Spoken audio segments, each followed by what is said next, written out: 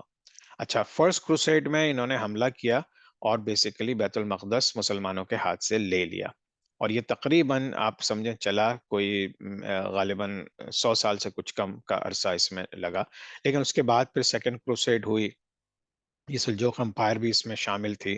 پھر third crusade ہوئی اور اس میں سلطان صلاح الدین ایوبی نے، انہوں نے بیسیکلی بہت ہی پلاننگ سے اور بہادری سے ان لوگوں کو شکست دی، اور شکست دے کے ان لوگوں کو وہاں سے نکال دیا. تو تھرڈ کروسیڈ میں دوبارہ سے سلطان صلاح الدین ایوبی نے بیت المقدس واپس حاصل کر لیا. پھر فورتھ، ففتھ، سکستھ، اور پھر اس طرح سے سمجھے 9 صلیبی جنگیں ہوئیں، اور 9 کے اینڈ تک اب آہستہ آہستہ ابھی بھی یہ لوگ کنیکٹڈ تو تھے کچھ علاقوں میں، لیکن آہستہ آہستہ یہ لوگ جانا شروع ہو گئے کیونکہ ان کی اب وہاں دال نہیں گل رہی تھی. اور پھر یہ جو اور پھر یہ جو سائپرس کا جو جزیرہ تھا وہ بھی ان کے ہاتھ سے چلا گیا تھا، مسلمانوں کے ہاتھ سے. پھر اسی طرح سے جو یہ جو ٹرپلی کا ایریا ہے اور ایکڑ جو ایریا ہے، آپ سمجھ لیجئے کہ یہ ٹرپلی ہے، یہ لیبیا کا ساحل، اور پھر یہ ایکڑ کا علاقہ ہے جہاں پہ یہ قابض تھا. آخر میں کافی آخری کروسیڈ تک یہ لوگ اس پہ قابض رہے، لیکن بعد میں پھر مسلمانوں نے ان علاقوں پہ بھی قبضہ کر لیا اور پھر ان کو سب کو واپس جانا پڑا. ٹھیک ہے، تو ہم نے سلجوق امپائر اسٹڈی کر لیا اور ہم نے کروسیڈ اسٹڈی کر لی. اچھا، اب ہم دیکھتے ہیں کہ منگولز کا کیا اسلامی حکومتوں پہ کیا اثر تھا اور کس طریقے سے ان لوگوں نے جو ہے مسلمانوں کو تباہ و برباد کیا، اور پوری تاریخ جو ہے وہ سمجھیے کہ ایک ٹرننگ پوائنٹ پہ آ گئی. یہ صرف 150 سال کا عرصہ تھا، 1206 سے لے کے 1368 تک. اچھا، اب یہ ایک میں نے چارٹ بنایا ہے، ان کی اپنی کچھ کتابیں ہیں جن کے اندر منگولز نے اپنے پورے اوغوز قبیلے کا خاص طور سے ذکر کیا ہے. تو یہ میں آپ لوگوں کو تھوڑا سا سمجھا دوں، اس میں تھوڑا ٹائم لگے گا لیکن یہ کہ انشاءاللہ تعالیٰ this will make lot of things clear. تو ان کی جو کتابوں میں ہے، یقیناً وہ لوگ بھی اب چونکہ اوغوز جو تھا وہ اس کو یہی کنسیڈر کرتے ہیں کہ وہ بھی مسلمان تھا، لیکن اللہ عالم اس کا کیا ریلیجن تھا، ہو سکتا ہے کوئی ڈفرینٹ ہو، لیکن بہرحال اوغوز کا جو ٹائم تھا، اگر آپ لوگوں نے ارطغرل کی جو ایپیسوڈز ٹی وی پہ آتی ہیں وہ اگر دیکھی ہیں، تو ارطغرل میں جو وہ اپنے جس کلائن کو یا جس قبیلے کو وہ لوگ بیسیکلی مانتے ہیں اور ان کا ذکر کرتے ہیں اور انہی کی عزت کی خاطر جنگ کرتے ہیں، وہ بیسیکلی اوغوز تھے۔ لیکن ان کا سلسلہ انہوں نے خود سے منشن کیا ہوا ہے کہ حضرت آدم علیہ السلام کے بعد جو سلسلے چلے، اس کے بعد نوح علیہ السلام کے بعد، تو نوح علیہ السلام کے جو 4 بیٹے تھے، ایک تو ان کی بات نہیں مانی تھی، وہ تو ڈوب گیا تھا، لیکن سام، حام اور یافس بیٹے تھے، جن میں سے یافس جو تھا، سام تو چلے گئے عرب اور ایران کے علاقوں میں، حام چلے گئے افریقہ کے علاقوں میں، وہاں سے ان کی پوری پاپولیشنز ہیں، لیکن یافس جو تھے یہ نوح علیہ السلام کے ایک بیٹے جو کہ ایسٹ کی طرف چلے گئے تھے، central Asia and eastern areas میں۔ وہاں سے پھر یہ کہتے ہیں کہ یافس کے جو بیٹے تھے وہ یہ بیٹے تھے، ترک، خزار، ثقلب، رس، منگ، چن، یہ سارے۔ اب آپ ان کے ذرا نام دیکھیے تو ترک تو ہمیں پتہ چل گیا ترک کہاں سے آیا، تو یہ جتنے اس بیٹے کے بعد جو پوری، جس میں منگولز بھی ہیں، تاتارز بھی ہیں، اس کے اندر جتنے سلجوقس بھی ہیں، اس کے اندر جو آج ترکی کی ایڈمنسٹریشن ہے وہ بھی ہے، اس کے اندر تو پورا مغل امپائر ہے جو انڈیا میں تھا، سب ترک کی اولاد میں سے ہیں، اسی وجہ سے یہ ترکس کہلاتے ہیں، ترکی۔ ٹھیک ہے، لیکن اگر آپ باقی نام دیکھیں، یہ ایک رش تھا ان کا بیٹا جو غالباً رشیا کی طرف چلا گیا اور اس کو بھی رشیا کہنے لگے۔ پھر ہم منگ ڈائنسٹی بھی ہمیں یاد ہے کہ چائنا میں منگ ڈائنسٹی تھی، چن ڈائنسٹی تھی، تو بیسیکلی حضرت نوح علیہ السلام کے اس بیٹے سے یہ جتنا پورا ایسٹ ورلڈ تھا وہ ان کے بیٹوں میں قائم ہوا۔ اب ان میں ایک بیٹا ترک تھا، اس کا بیٹا توتک تھا، پھر اس کے 4 بیٹے تھے، پھر النجا خان جو خان یعنی بادشاہ، النجا خان کے 2 بیٹے تھے، ایک کا نام تھا منگول، ایک کا نام تھا تاتار۔ تو اب ذہن میں رکھیے ترک جو ہے یہ اصل خاندان ہے، اصل ترک ہے، اس کے انڈر پھر منگول اور تاتارز تھے۔ پھر آپ منگول کے انڈر آگے چلیں تو پھر اس میں آپ کو اوغوز خان ملتا ہے۔ اور یہ ٹائم ہے اپروکسیمیٹلی ابراہیم علیہ السلام کا ٹائم، جس وقت ابراہیم علیہ السلام تھے پیغمبر۔ ٹھیک ہے، اب اوغوز کے بعد، اچھا یہ ایک نقشہ دیکھ لیجئے کہ یہ ادھر افریقہ میں حام آئے تھے، یہ آپ کے پرشیا میں اور مڈل ایسٹ وغیرہ میں جو ہے یہ سام تھے، اور پھر یافس جو ہے ان علاقوں میں، جو رشیا اور چائنا اور پاکستان اور انڈیا، یہ سارے علاقوں میں یافس تھے، جن کا ہم نے ابھی ذکر کیا۔ اچھا، اوغوز خان کی اولاد میں سے ان کی 2 بیویاں تھیں، اس میں سے آپ دیکھیے، اب دیکھیے جو کائی قبیلہ تھا جس کو ارطغرل میں دکھایا ہے، وہ کائی قبیلہ پھر یہاں سے آیا ہے، یہ پورا قبیلہ جو ہے کائی تھا۔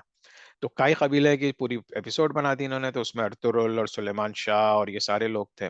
ٹھیک ہے، لیکن یہ کہ اس کے بعد ان کے جو ہے ان کے 3 بیٹے تھے 2 بیویوں سے، اور ان سب کی اولادیں یہ ہیں، تقریباً 24-25 ان کی اولادیں تھیں۔ ان میں سے بہت سے اور بھی آپ کو جو بعض لوگ اپنے آپ کو ریلیٹ کرتے ہیں ترکی لوگ، ان میں سے بہت سے کائی قبیلے کے تھے، لیکن اور بہت سے دوسرے قبیلے جو آپ کو یہاں نظر آ رہے ہیں، ان میں سے بہت سے دوسرے قبیلے کے بھی تھے۔ اسی طرح سے خاندان آگے چلا، ایک بہت بڑی ان کی پرسنالٹی آئی بودن چار، وہ جو تھے وہ موسیٰ علیہ السلام کے ٹائم میں تھے۔ ٹھیک ہے، موسیٰ علیہ السلام کے بعد اب بودن چار جو تھے ان کے بچے آگے چلے، اور چلتے چلتے اب ہم پہنچ گئے کہاں پہ؟ چنگیز خان پہ۔ تو چنگیز خان یہ اسی ترک کی اولاد میں سے ہیں، اوغوز خان کی اولاد میں سے چنگیز خان آئے۔ چنگیز خان سے پہلے تھوڑا سا ایک وہ الگ ہوا خاندان، یعنی انہی کے 2 بیٹے تھے، تو ان سے پھر قرچار بلاس آئے، اور قرچار بلاس کے پھر امیر تیمور جو آپ کو ابھی نظر آئیں گے تاریخ میں، کہ جس کے جو منگولز کے سیکنڈ اٹیک ہوا تھا، حالانکہ یہ مسلمان ہو گئے تھے لیکن انہوں نے سیکنڈ اٹیک کیا، مسلمانوں ہی کو مارا اور زیادہ تر، اور پھر یہ امیر تیمور قرچار بلاس کے خاندان سے تھے۔ چنگیز خان کے خاندان سے پھر آپ یہ دیکھیے کہ ان کے 4 بیٹے تھے، عقدئی خان، جوچی خان، طولئی خان اور چغتائی خان۔ زیادہ تر جو مشہور ہوئے وہ طولئی خان کے بیٹے Kublai Khan, Hulagu Khan. Hulagu Khan وہی تھا جس نے عراق پہ حملہ کر کے اس کو تباہ و برباد کر دیا تھا، اینڈ سو آن۔ یہ میں نے بہت بریفلی آپ لوگوں کو سمجھایا۔ ایک چیز اور دیکھ لیجئے کہ چنگیز خان کا ایک اور بیٹا تھا جوچی خان، ان کا ایک بیٹا تھا باتو، اور باتو کا بیٹا تھا برکے خان۔ برکے خان وہ تھا جس نے اسلام قبول کر لیا تھا، جس نے اسلام قبول کر لیا تھا منگولز میں، اور اسی کی وجہ سے پھر اس کی جو فورسز تھیں، اس نے منگولز کے خلاف لڑنا شروع کیا، اور پھر منگولز واپس چلے گئے۔ تو چنگیز خان کی جو یہ پوری اپنی حکومت اس نے قائم کی 1205 میں کی تھی، سینٹرل ایشیا کے قریب۔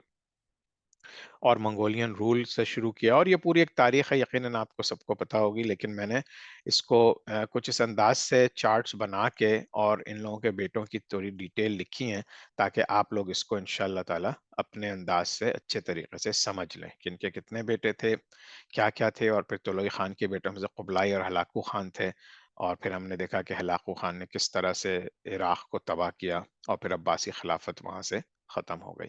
یہ کچھ نقشے ہیں، ان کو بھی دیکھ لیجئے گا انشاءاللہ۔ ٹھیک ہے، تو اب یہ جو سمبولک وے میں اللہ علم ان کی اصلی شکلیں کیا تھیں، لیکن چنگیز خان کا اسٹیچو منگولیا میں ہے، یہ چنگیز خان اس کو کہتے ہیں۔ قبلائی خان یہ نیشنل پیلس میوزیم ٹائپی تائیوان میں ہے، رکھا ہوا ہے قبلائی خان۔ اور یہ ہلاکو خان کی تصویر ہمیں تاریخ میں ملتی ہے، اللہ عالم یہ ان کی صحیح تصویریں ہیں کہ نہیں۔ اچھا، اب ہم تھوڑا سا دیکھ لیتے ہیں کہ فال آف بغداد جو ہوا وہ کس وقت ہوا اور کیسے ہوا۔ یہ فال آف بغداد وہی جب منگولز آئے تھے، تو المعتصم باللہ جو ہے ان کے 37th خلیفہ تھے، لاسٹ عباسی خلافت تھی ان کی۔ اور دس از پراببلی جس طرح کہتے ہیں کہ the worst thing that could have happened to مسلم امہ۔ فالو بغداد جو ہے عرب مسلم امپائر کا خاتمہ تھا۔ تو پہلے 600 سال تو عرب تھے، پھر نیکسٹ 600 سال جو ہے وہ ترکوں نے حکومت سنبھالی، وہ ہم ابھی دیکھیں گے۔ بہت سے مسلم اسکالرز اس میں مارے گئے، بہت سے سائنٹیفک ریسرچ اور جو علم و علم کا پورا ہاؤس آف وزڈم بنایا تھا، بیت حکمہ جو ہارون رشید اور مامون رشید نے چلایا تھا، وہ سب ڈسٹروائے کر دیا، ختم کر دیا، کتابیں جلا دیں، لائبریریز جلا دیں، منگولز نے تقریباً ہر چیز کو تباہ کر دی، جو بچ گیا اس کو سمندر دریا میں ڈال دیا، دجلہ اور فرات میں۔ تو یہ بیسیکلی ایک ایسا وقت تھا کہ لوگ سمجھتے تھے قیامت آ گئی، اور جو یاجوج ماجوج کے بارے میں انہوں نے سن رکھا تھا، وہ یہ سمجھتے تھے کہ یہ منگول جو ہیں یہی یاجوج ماجوج ہیں، اور اب دنیا ختم ہو جائے گی، تو سب نے جو ہے ہمت ہار دی تھی کہ اب this is the end of the world.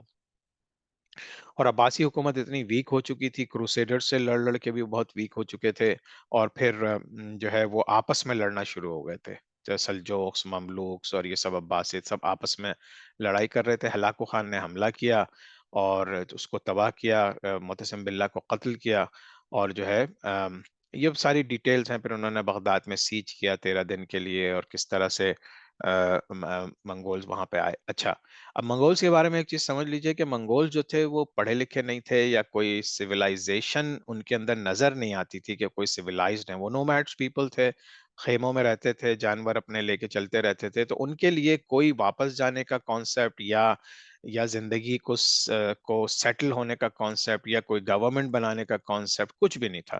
وہ ان کا مقصد کیا تھا یہ صرف اللہ ہی جانتا ہے، کہ انہوں نے اتنی تباہی اور بربادی پوری دنیا میں کیوں مچائی۔ کیا انہیں اپنی گورنمنٹ اسٹیبلش کرنی تھی؟ نہیں۔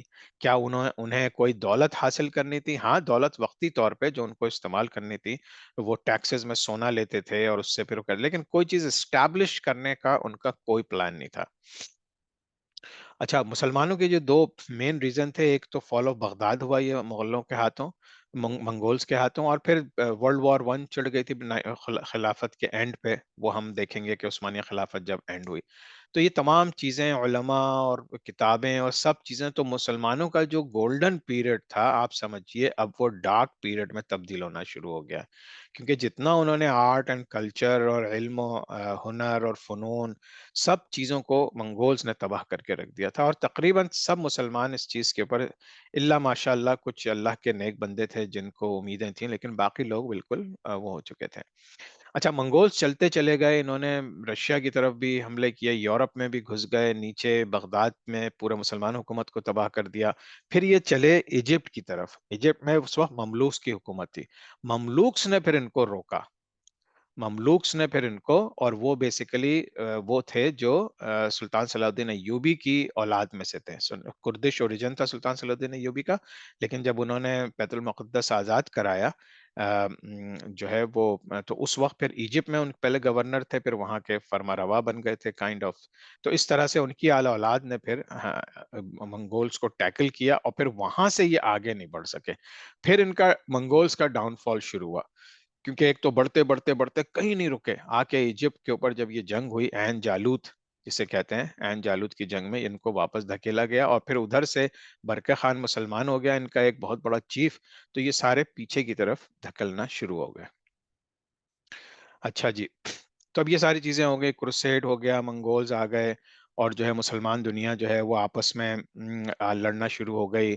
پرشیا کی طرف صفویز کی گورنمنٹ تھی، ادھر ادھر سمجھیے مملوکس تھے، ادھر عباسی خلافت جو ہے وہ بھی اپنے آخری چشم چراغ ان کے تھے.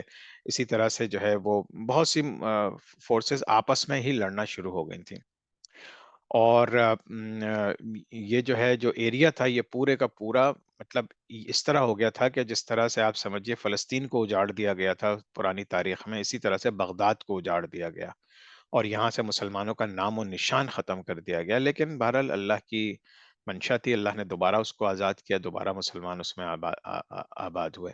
برکے خان کا ذکر میں کر چکا ہوں. اب آپ یہ دیکھیں منگول یہاں منگولیا سے اٹھے، یہ تھوڑا سا نقشے میں اس کو دیکھ لیجئے، منگولیا سے اٹھے اور پھر بڑھتے چلے گئے. اب یہ دیکھیں 1206 میں یہ یہاں سے اٹھنا شروع ہوئے، چائنا کی طرف بھی گئے اور پھر انہوں نے جو ہے 1219 میں آگے بڑھے، پھر یہ سینٹرل ایشیا کی طرف آئے، پھر انہوں نے 1227 میں پھر آپ سمجھیے پورے کیسپین سی کے نارتھ اینڈ ساؤتھ قبضہ کر لیا.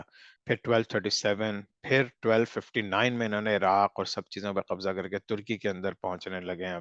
اب انہوں نے آدھے سے زیادہ ترکی کے اوپر بھی قبضہ کر لیا، پاکستان کے ہاف علاقے میں ان کا قبضہ ہے اور جو ہے وہ بالکل سمجھیں کہ پہنچ گئے. پھر ان میں جب یہ ایجپٹ کی طرف یہاں پہنچے تو یہاں پہ آ کے مقابلہ کیا مملوکس نے تو ان کو پیچھے دھکیلا، لیکن اس کے ساتھ ساتھ پھر آپس میں بھی ان کے ڈویژن ہو گئی برقع خان کی وجہ سے. لیکن پھر یہ بڑھ گئے، پھر چائنا کی طرف اور اس طرح سینٹرل ایشیا کی طرف ان کے ایک چنگیز خان کا ایک کوئی پوتا تھا وہ ادھر کر رہا تھا. تو یہ 4 ڈفرنٹ سمجھیے کہ حکومتوں میں بڑھ گئے اور پھر ان کا بھی ڈکلائن شروع ہو گیا اور پھر یہ ختم ہو گیا. یہ آپ دیکھیے منگولز کا گرینڈ ہورڈ جو کہلاتا تھا، یہاں سے کس طرح سے یہ چاروں طرف تینوں طرف، اوپر نارتھ پہ تو سارے پہاڑ تھے، برفانی پہاڑ تھے، تو یہ ایسٹ ویسٹ ساؤتھ ہر دفعہ ہر طرف جا کے انہوں نے تباہی و بربادی مچائی. اور پھر ایون کہ جب یہ چنگیز خان مر گیا اور اس کے بعد جب تیمور لنگ آیا، تیمور لنگ نے پھر پہلے یہ لوگ انڈیا میں نہیں جا سکے تھے، پھر یہ انڈیا میں بھی گھس گیا اور پھر دہلی سلطنت کے اوپر بھی اس کا اثر تھا، اور وہ ہم سب انشاءاللہ آگے اسٹڈی کریں گے. یہ منگولز کے ایکسپینشن کی ایک اور میپ ہے، اس کو آپ لوگ اچھی طریقے سے دیکھ لیجئے گا انشاءاللہ.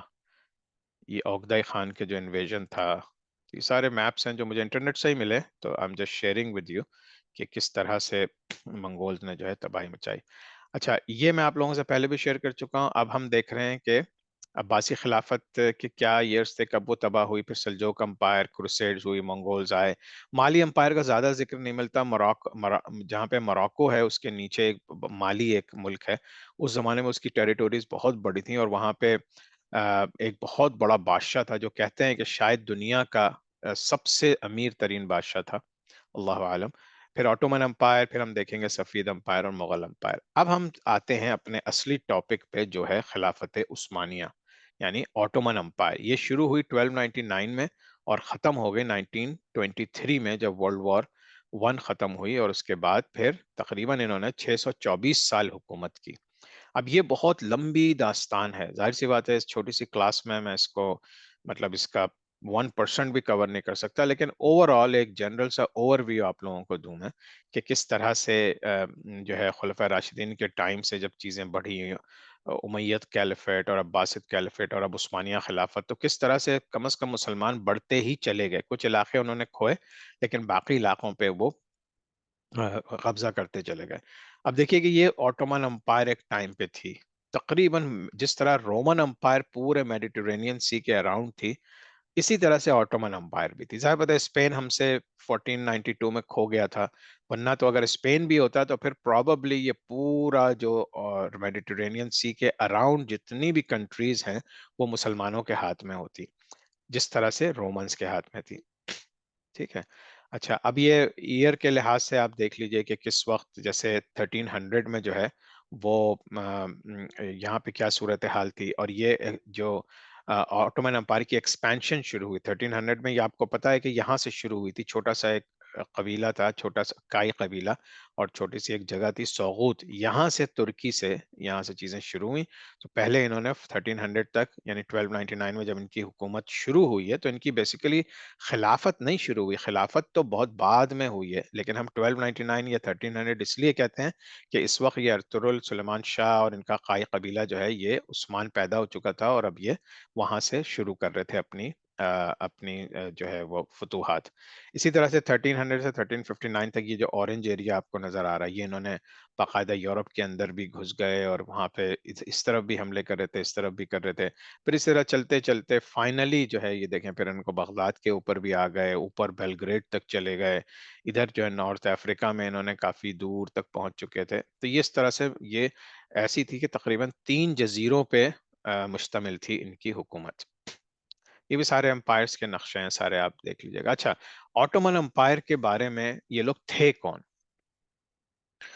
اور ظاہر سی بات ہے، کوئی بھی کسی بھی وقت میں کوئی پرفیکٹ تو نہیں ہوتا، لیکن یہ کہ اپنی اسٹرینتھ جو اللہ تعالیٰ نے انہیں دی ہوتی ہیں، اگر وہ اسلام کے مطابق چلاتے ہیں تو اللہ تعالیٰ انہیں جو ہے مزید فتوحات دیتا ہے. لیکن جہاں وہ گڑبڑیں کرتے ہیں، چاہے کچھ عرصے اللہ ان کو ڈھیل دے، لیکن ایونچولی پھر ان کے اوپر وہ ہو جاتا ہے. تو بہت سے آٹومن امپائر کے دوران ایسے خلیفہ گزرے جنہوں نے بہت عجیب و غریب سے چیزیں کی. جس طرح کے جب نئی حکومت آتی تھی تو اپنے بھائیوں کو مروا دیا جاتا تھا، اور اس میں ایک واقعہ ہوا تھا جس میں ایک شاید کوئی ایک خلیفہ تھا، اس نے اپنے 19 بھائیوں کو سیم ویک میں قتل کروا دیا تھا، کیونکہ وہ لڑائی جھگڑے شروع ہو جاتے تھے. اللہ عالم. اسی طرح سے انہوں نے پھر جس طرح سے شادیاں کی، جس طرح سے ان کے بچے ہوئے، یہ بھی کنٹروورسی ہیں.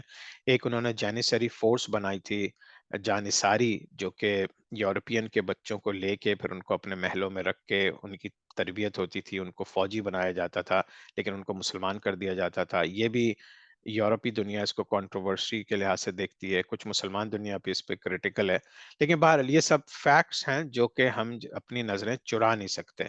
تو جو اسلام کے مطابق چیزیں نہیں ہوئیں اس میں ہمیں کریٹیکل ہونا چاہیے، اور یہ دیکھنا چاہیے، سوچنا چاہیے کہ تاریخ میں کیا ہوا. لیکن جو پھر پروپیگنڈا ہے خالی لوگوں کا، اس کو بھی سمجھنا چاہیے کہ اصل حقیقت کیا تھی. اس کو پڑھنے کا صرف ایک طریقہ ہے کہ آپ تاریخ کی اچھی اچھی کتابیں اٹھائیں، اور ایک نہیں کئی کتابیں اٹھائیں، اور پھر اپنا مائنڈ میک اپ کریں کہ کیا چیزیں صحیح تھیں اور کیا غلط تھیں. یہ جو آٹومنز تھے یہ بیسیکلی یہ ترک تھے، جس طرح میں نے آپ کو پورا نقشہ دکھایا. تو ترکش نومیڈس تھے، یہ خانہ بدوش تھے، اپنا خیمے میں رہتے تھے، کوئی پرماننٹ اپنی جگہ نہیں بناتے تھے، کوئی سویلائزیشن نہیں تھی. لیکن یہ کہ یہ اپنا گھومتے رہتے تھے، جہاں ان کو زیادہ زرخیزی ملتی تھی، ان کے جانور چر سکتے تھے، وہاں چلے جاتے تھے.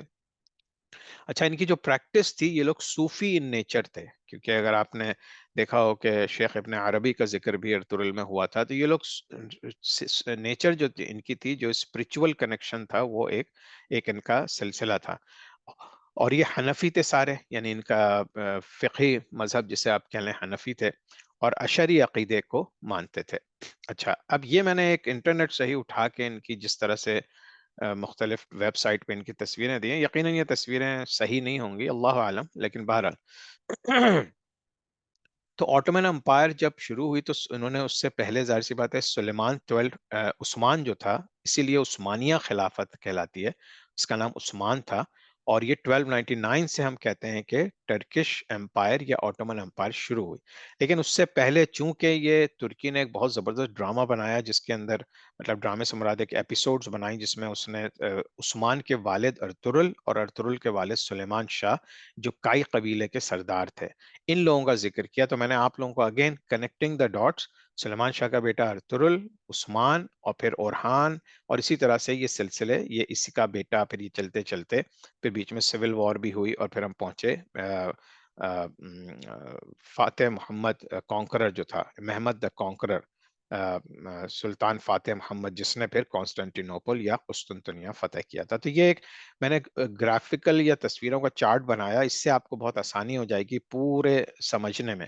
اس کے بعد پھر آپ سمجھیے کہ ان کے بیٹے، میں نے اوپر یہ بھی لکھ دیا ہے، اگر آپ دیکھیں جیسے سن آف مراد 2، تو مراد 2 کون تھا، آپ اس کو فالو کر لیں کہ مراد 2 کا بیٹا، یہ مراد 2 تھا، تو اس کا بیٹا سن آف مراد 2 کون تھا، محمد دا کانکرر. پھر اسی طرح سے سن آف محمد 2 بایزید. اس طرح چل چل کے تو آپ کو فالو کر لیں گے، کیونکہ سارے ایک دوسرے کے بیٹے نہیں تھے، بلکہ بیچ میں کوئی بھائی بھی آئے، کوئی بھتیجے بھی آئے. اس وجہ سے میں نے اوپر یہ لکھ دیا کہ یہ بیٹا کس کا تھا. ٹھیک ہے، تو یہ پورا سلسلہ آپ دیکھ سکتے ہیں کہ ڈیٹس کے ساتھ بھی آپ کے پاس لکھا ہوا ہے کون کب آیا. اور پھر ہم دیکھتے ہیں کہ ایک وقت آیا کہ ان کا بہت جو ہے وہ ڈنکا بجتا تھا. جیسے یہاں پر جو ہے یہ تو کانکرر تھا، لیکن اس کے بعد پھر ایک سلیمان دی میگنیفیسنٹ آیا. یہ سلیمان دی میگنیفیسنٹ کے زمانے میں پورا